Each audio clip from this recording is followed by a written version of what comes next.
السلام عليكم. أهلا بكم معانا في حلقة جديدة من دورة تصميم مجسم الريف المصري. في الحلقة اللي فاتت عملنا البودرة اللي بنستخدمها في تصميم الشجر الواقعي، وكانت من الأسفنج. ويفضل يا جماعة قبل ما تتفرجوا على الفيديو ده تشوفوا الأول الفيديو اللي فات اللي عملنا فيه بودرة الشجر. إن شاء الله هسيب لكم الرابط بتاعه في وصف الفيديو. دي يا جماعة فروع شجر قديمة جايبها من الشارع، تمام. وبعدين جبتها ونضفتها كويس وغسلتها وحطيتها في الفرن او الميكرويف عشان نقتل جميع الميكروبات اللي فيها. وبعد كده بنبدأ نختار قطعة مناسبة تمشي مع المجسم بتاعنا ويكون حجمها متناسب. ودي القطعة اللي انا اخترتها ولقيتها مناسبة للتصميم بتاعنا. بدأت ان انا اجيب فرشة سلك وابدأ انضفها من جميع الاتربة اللي عليها واي غبار. وجبت قطعة فوم وعملت فيها ثقب كده وحطيت فيها جذع الشجرة بحيث ان هو يبقى واقف معايا واقدر اشتغل عليها. وبعد كده جبت فروع شجر صغير وبدأت ان انا اقص منها اجزاء صغيرة وسيقان صغيرة بحيث ان انا ابدأ الزقها في المجسم الاول وابدأ ان انا اكون شكل الشجرة. بنجيب شنيور او هاند دريل وبنبدأ نعمل مجموعة فتحات في الجذع الأساسي بتاع الشجرة، ونبدأ إن احنا نركب فيه الغصون الصغيرة اللي احنا قصيناها. بنختار الأماكن الفاضية اللي مفيش فيها أغصان ونبدأ إن احنا نعمل فيها الثقوب. وهنا دلوقتي يا جماعة أنا هبدأ ألزق الأغصان الصغيرة ديت بالسوبر جلو والملح. الملح مع السوبر جلو بيدوا قوة جدا ومتانة. بنحاول ان احنا نقص الاغصان بشكل مائل من تحت بحيث لما نيجي نركبها في الشجرة تكون مايلة لفوق. طبعا احنا بنشكل الشجرة زي ما احنا عايزين، ممكن لفوق او لتحت زي ما احنا عايزين بحيث يبقى شكلها متناسق مظبوط. بنحط الاول في الفتحة اللي احنا عملناها السوبر جلو، بعدين نبدأ نحط الغصن ونبدأ بعد كده نرش عليها شوية ملح، وبعد ما نعمل الملح نبدأ تاني نرش عليها السوبر جلو. يا ريت يا جماعه محدش يعني يتضايق اذا كنت بشرح كتير او باستفاضه، وده لان انا عايز بصراحه الناس تستفيد من الفيديو، ولان في ناس كتير لسه برضو مش محترفه المجال دوت لسه بتعلمه. فانا بحابب ان انا اشرح باستفاضه عشان يبقى فيه اكتر استفاده لكل الناس.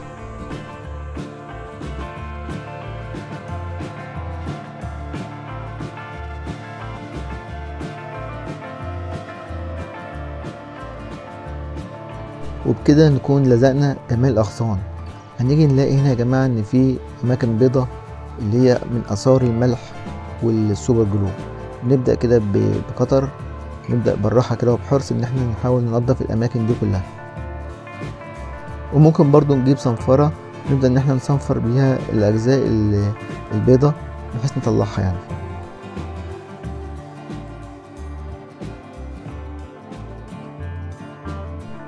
وبعدين نجيب فرشة ونبدأ ننظف بيها الشجرة بالكامل.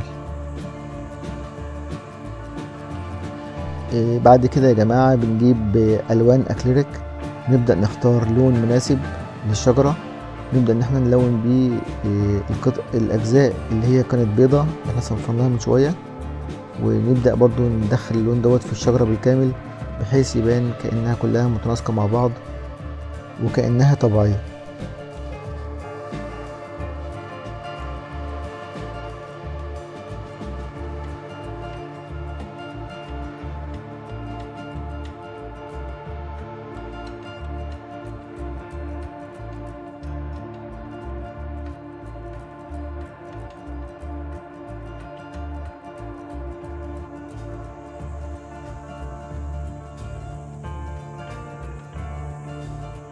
وجبت لون بني غامق وبدأت أعمل تجزيعات في الشجرة.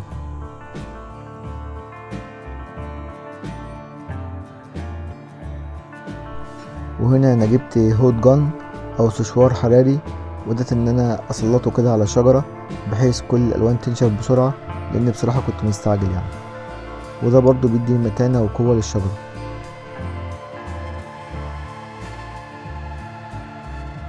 هنبدأ دلوقتي يا جماعة نعمل أوراق الشجر. اول حاجه في عندنا طريقتين. في موجود اللي هو الفايبر اللي هو بتاع التنجيد والمخدات ودوت، بيبقى لونه ابيض، بنجيبه ونصبغه ونخلي لونه اخضر زي ما انتوا شايفين دلوقتي، او بنجيب القطعه الخضراء اللي بتكون موجوده في السفنجه اللي هي بتاعت غسيل المواعين. بنجيب القطعه اللي في الاخر ديت ونبدا ان احنا نقطعها ونشيل منها الاجزاء، يعني بنفصصها كده تمام زي ما هو واضح في الفيديو بالظبط. انا استخدمت القطعه ديت عشان دي تبقى سهله يعني، واعتقد ان هي متوفره عند اي حد. اما الفايبر محتاج غلبه شويه، لازم نجيب فايبر ونصبغه، وبتبقى يعني ايه بياخد غلبه شويه، بس على فكره هو افضل من القطعه دي، بس انا حبيت اعمل دوت عشان يبقى كل الناس تقدر تعملها. والفايبر ده يا جماعه هنبدا نستخدمه علشان نكون بيه هيكل الشجره، نبدا نلزقه في الاغصان بتاعه الشجره او بغيرها او سوبر جلو. انا هنا استخدمت السوبر جلو علشان هو اقوى واسرع وما بياخدش وقت. انا دلوقتي ببدا احط السوبر جلو على الاغصان، وابدا ان انا احط الفايبر على الاغصان كده واكون بيها الشكل الخارجي للشجره، وده بيعتبر زي الاساس بتاع الشجره او الهيكل الخارجي للشجره.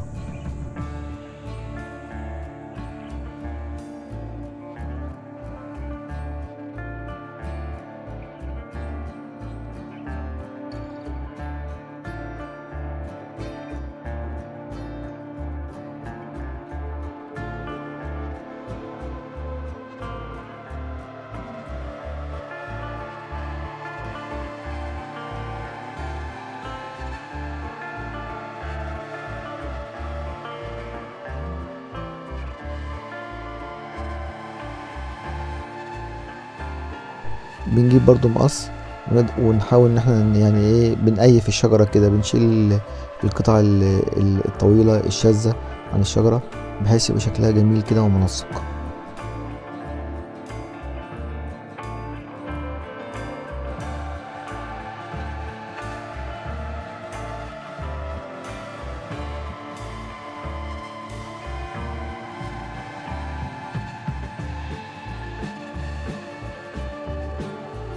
بعد كده بنجيب هير سبراي، ده هير سبراي بتاع مثبت الشعر.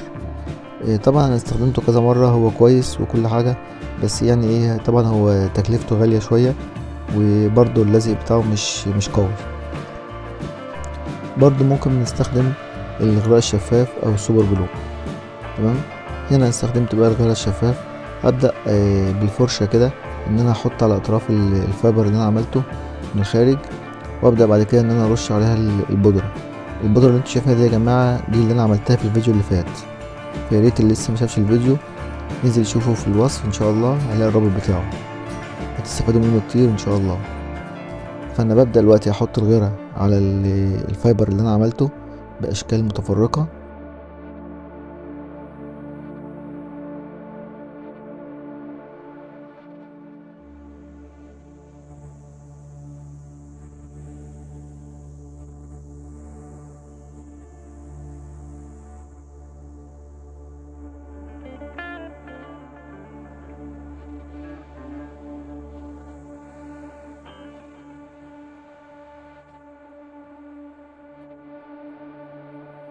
بعدين بنجيب مصفى ونبدأ نحط فيها البودرة اللي احنا عملناها، ونبدأ ان احنا كده يعني نرشها على الشجرة من فوق، بحيث ينزل بس البودرة الناعمة على الشجرة. وطبعا البودرة هتلزق في الشجرة لان احنا عملناها بالغيرة الاول، فكل مكان فيه غيرة بيكون البودرة بتنزل على المكان اللي في الغيرة بالظبط. شايفين الطريقة عاملة ازاي؟ بدأت الشجرة تبان اهي.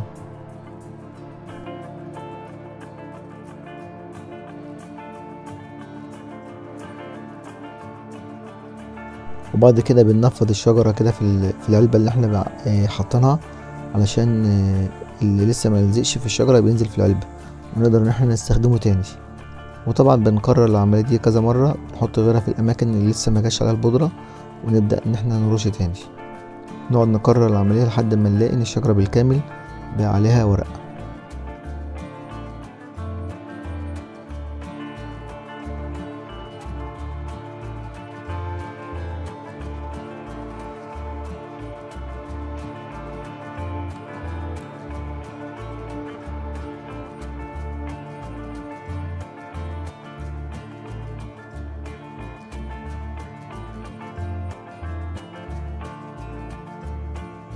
وممكن بعد كده نجيب الهير سبراي ونرش على الشجرة من بره، بحيث كل البودرة تكون متماسكة بشكل كويس في الفابر اللي احنا حطيناه في الاول. وهنا برضو انا جبت برضو بودرة تانية كانت سميكة شوية ولونها اخضر غامق شوية، بحيث ان احنا نعمل هايلايت كده في الشجرة، بحيث يكون طبعا في اجزاء فاتحة واجزاء غامقة زي الشجرة الطبيعية بالظبط، ما بيكونش كل الشجرة لون واحد.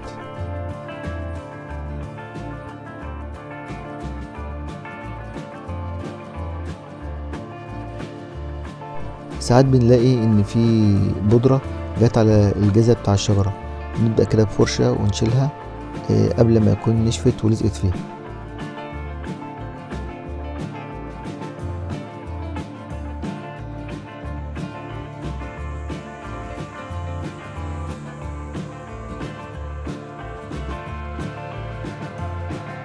بعد كده جبنا نشارة خشب ملونة، انا كنت برضو عملتها قبل كده، وبنجيبها وننخلها وننزل منها الناعم، ونبدأ ان احنا برضو نرشها على الشجرة من بره، بحيث دي بتدي شكل واقعية جدا للشجرة في التصوير وفي الحقيقة، يعني عاملة زي الأوراق كده.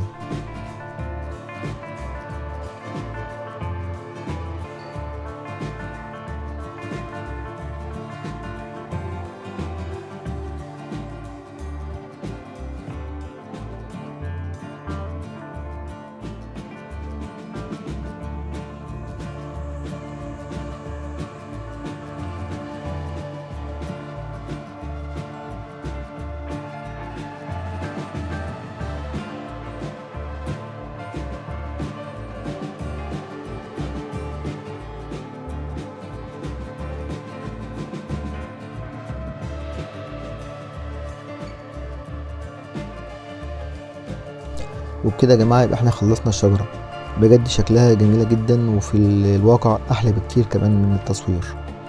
بنروح بقى على المجسم بتاعنا ونبدأ نعمل ثقب في المكان اللي احنا هنحدده.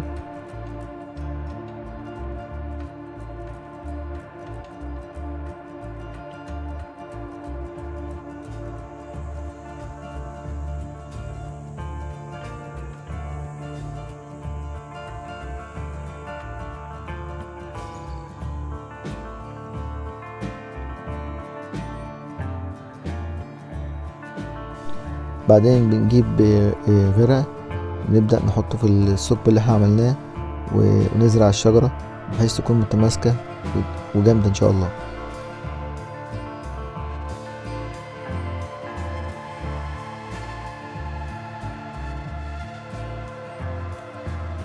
الخطوة اللي بعد كده يا جماعة هنبدأ ان احنا نرش كحول على التربة، نبدأ ان احنا بعد كده نحط غيرة مخفف بمية، وبعد كده بنجيب تربة ناعمة نبدأ نحطها على غيرها بحيث انها تلزق حوالين الشجرة، بحيث يبان ان الشجرة طبيعية وخارجة من المكان دوت فعلا، مش مجرد ان هي متركبة كده وملزوقة فيه. طبعا بنحط تربة وبعدين بنحط عليها غيرة تاني سائل اللي هو المخفف، بحيث كله يتماسك في بعضه.